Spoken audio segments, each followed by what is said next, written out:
এই যে আপনারা দেখেছিলেন যে সিপিএম এর লয়াররা যারা টেন্টেড করে চিৎকার করে সুপ্রিম কোর্ট পর্যন্ত এসছে, দেখেছিলেন তো? হ্যাঁ, এদের মধ্যে ইম্পর্টেন্ট নেম হচ্ছে লক্ষ্মী টুন্ডা, যেটাকে নিয়ে যাতে অভিজিৎ গাঙ্গুলি বেশি নাচানাচি করেছিল। ঠিক আছে, আজকে টেন্টেড লিস্টে লক্ষ্মী টুন্ডার নাম বেরিয়েছে গেছে। বুঝতে পেরেছেন তো? এই রকম অনেকগুলো আছে। সিপিএম এর লয়াররা যাদের নিয়ে মামলা করতে গেছে তারাই টেন্টেড বেরোচ্ছে, ভেরি ইন্টারেস্টিং। এখন ওদের উকিলরা বলুক যে ওদের অ্যারেস্ট করুক, ওদের ক্লায়েন্টদের বলুক, কিছুই দিতে পারেনি, শুধু লোকের চাকরি খেয়েছে, কাঁচি চালিয়েছে, শুধু নিজের মক্কেলদের একটা লোককে চাকরি দিতে পারেনি।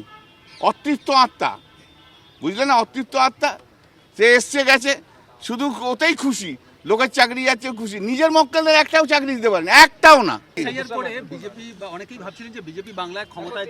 আরে ধর, বিজেপি এমনিতেই ক্ষমতায় আসতো না, এসআইআর করুক আর যাই করুক, কিছুই নেই ওসব বলে লাভ আছে? মোদি একবার করে গেলে হবে না কিছু, ওখানে শুধু দিদি আর দিদি ছাড়া কিছু নেই, ওসব বলে লাভ নেই।